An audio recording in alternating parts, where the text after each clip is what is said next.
2001 সালের অষ্টম জাতীয় সংসদ নির্বাচন ছিল বাংলাদেশের রাজনীতির নির্ধারক।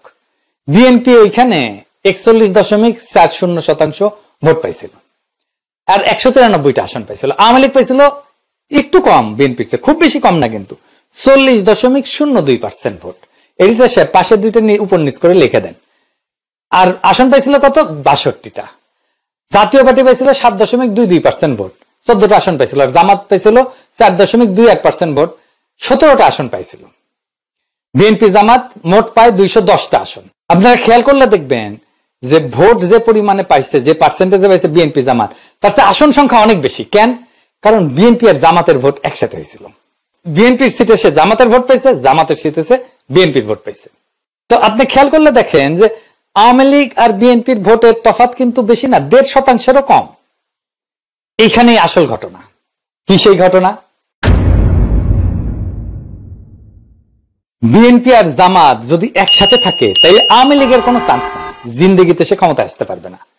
তার ক্ষমতায় আসার জন্য দুইটা জিনিসের দরকার: জামাত আর বিএনপির ভোট ভাগ করিয়া দেওয়া, আর জাতীয় পার্টিকে কাছে টানা। এইটাই আসলে ইন্ডিয়ান প্ল্যান। বিএনপি জামাত সারুক, এটা বাঙ্গ প্রগতিশীলদের একটা দাবি না দীর্ঘদিন থেকে? 2008 সালের নির্বাচনে আওয়ামী লীগ তাই করলো। এখন দ্বিতীয় কাজ হইতেছে জামাতকে ধ্বংস করে দেওয়া। কি করলো 2008 সালের নির্বাচনে? জাতীয় পার্টির সাথে নিয়ে নির্বাচন করলো, বিএনপি আর জামাত আলাদা আলাদা নির্বাচন করলো। এখন দ্বিতীয় কাজ হচ্ছে জামাতকে ধ্বংস করে দেওয়া। মূলত তার শীর্ষ নেতাদের মাইরা ফেলা, তাদের নিয়ন্ত্রিত আর্থিক প্রতিষ্ঠানগুলো হয় ধ্বংস করে দেওয়া অথবা দখল নিয়ে দেওয়া। এইভাবে ইসলামী ব্যাংক গেল, তাই না? আর বিএনপির মধ্যে খুবই হার্ড কোর যারা ন্যাশনালিস্ট, এদেরকেও মেরে ফেলা, যেন তারা কখনোই জামাত আর বিএনপির মধ্যে ঐক্য নিয়ে দলের মধ্যে ওকালতি করতে না পারে।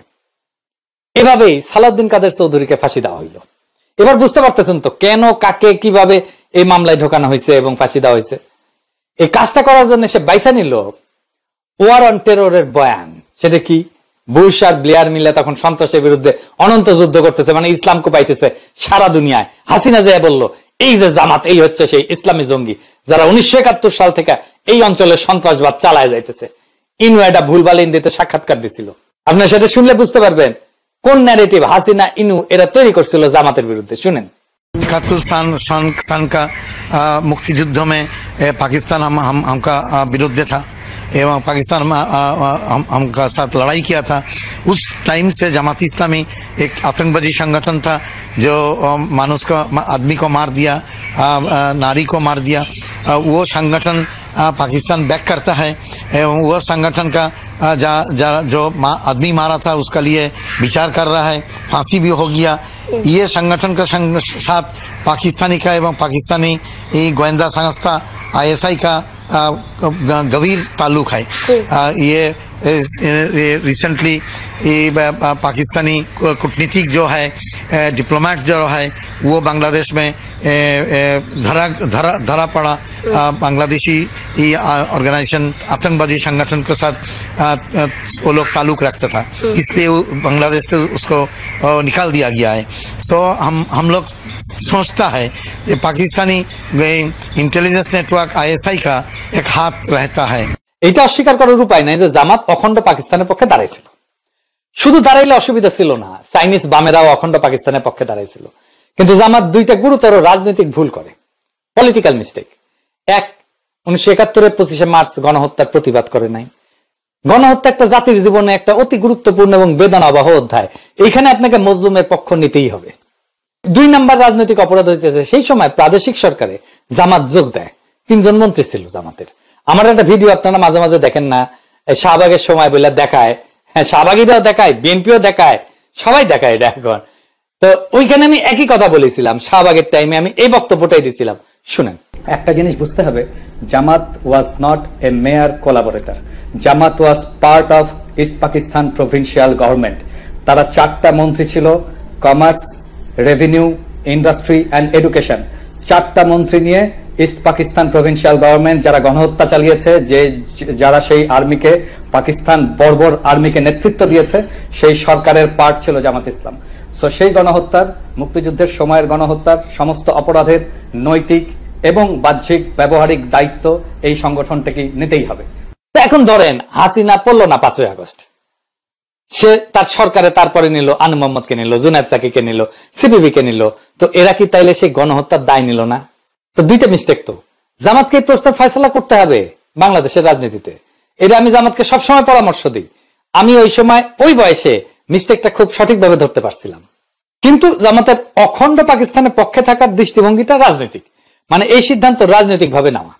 কিন্তু কোন সিদ্ধান্তের ন্যায় অন্যায় বা দায় দায়িত্বের বিচার যদি আদালতে তোলা হয়, সেখানে আদালত সেই রাজনীতির ভালো মন্দের দিক বিচার করতে পারে না, করেও না। আদালতের এটা কাজ না। কারণ কোন রাজনীতি ভালো নাকি মন্দ সেটার বিচার আদালতের এখতিয়ারের বাইরের বিষয়। ধরেন আওয়ামী লীগ ভালো নাকি বিএনপি ভালো, এই বিষয়ে ক্ষমতা কি এখতিয়ার আছে আদালতের? কোন দল হিসেবে আপনি তখনই তার বিচার করতে পারেন যদি সে ফৌজদারি অপরাধ করে। ধরেন হাসিনা খুন করছে, গুম করছে, ক্রস ফায়ার করছে, আয়নাঘর বানাইছে, এগুলো সবই ফৌজদারি অপরাধ। ভোটাধিকার হরণ করছে, এটাও রাষ্ট্রের জনগণের বিরুদ্ধে অপরাধ। তাইলে 71-এর অপরাধের জন্য কি আমাদের বিচারের সুযোগ কি নাই? অবশ্যই আছে এবং ছিল, কিন্তু কি সেটা? একটা জিনিস খেয়াল করেন যে 71 সালে জামাত যে রাজনৈতিক ভূমিকা নিয়েছিল, এটা ছিল জামাতের রাজনৈতিক সিদ্ধান্ত এবং সেই অনুযায়ী সে কাজ করছে। কিন্তু সেই কাজ করতে গিয়া যদি সে ফৌজদারি অপরাধ ঘটায় ফেলে, আদালত অবশ্যই সেই অপরাধগুলোর বিচার করতে পারে এবং করবে। এই জন্যই আইনি পরিভাষা অনুযায়ী আদালতের এখতিয়ার আছে শুধুমাত্র আইনি অপরাধের বিচার করার। মাথায় রাখেন, আইনি অপরাধ, আইন বলে যেটা অপরাধ, সবকিছু অপরাধ না, আইন বলে।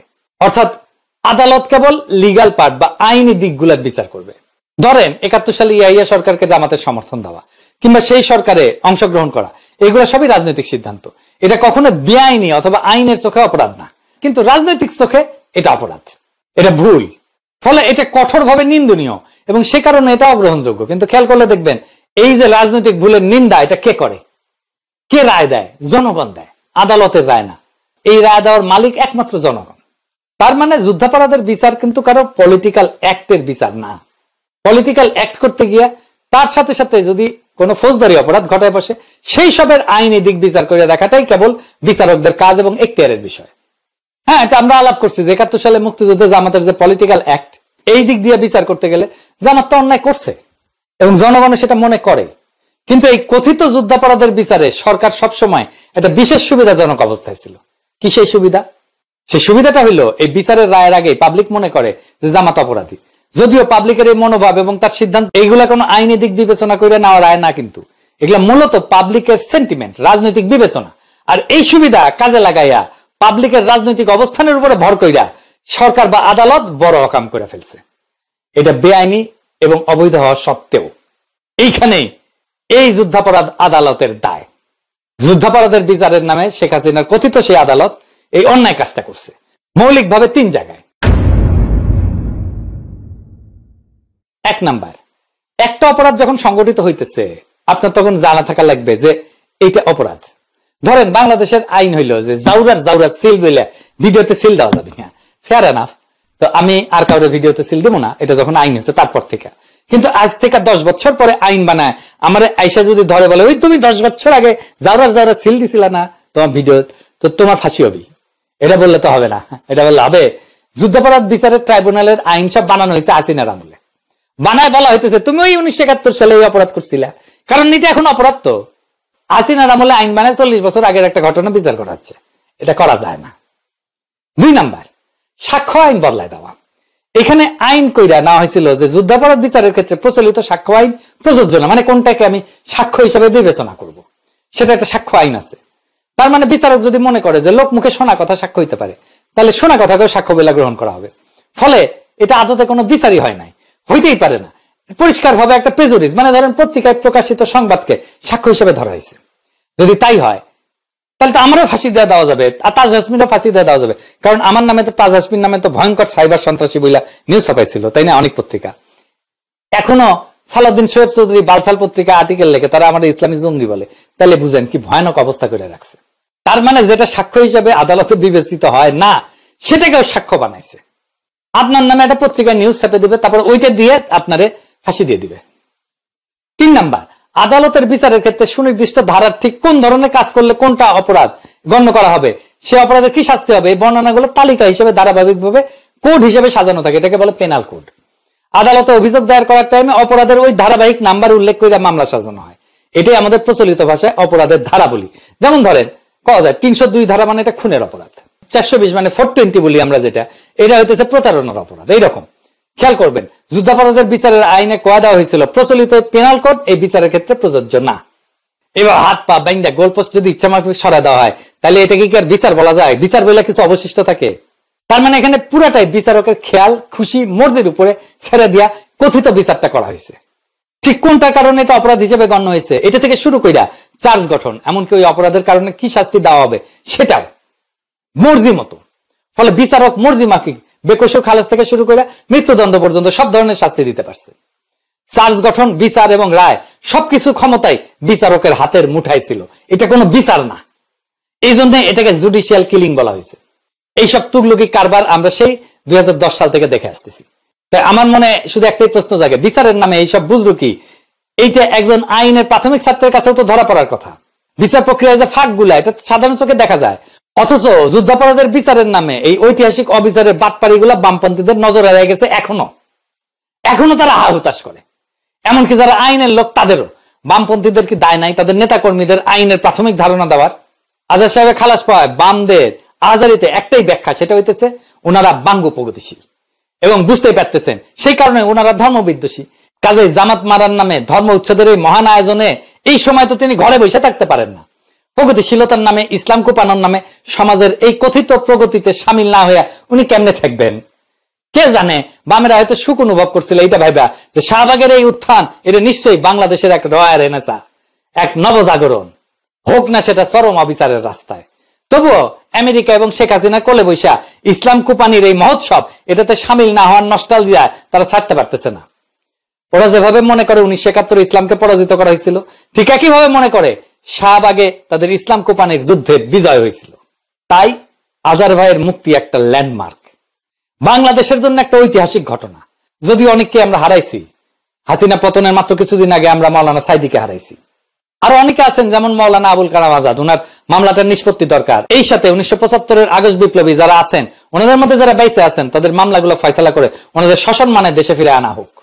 আজার ভাইয়ের খালাস শুধু একজন মানুষের মুক্তি না, এটা বাংলাদেশের বিচার ব্যবস্থার উপর চাপায় দেওয়ার রাজনৈতিক প্রতিহিংসার মুখোশ খুইলা ফেলার প্রথম ধাপ। এরাই দেখাই দিল যে সত্যকে দমায় রাখা যায়, কিন্তু মুছে ফেলা যায় না।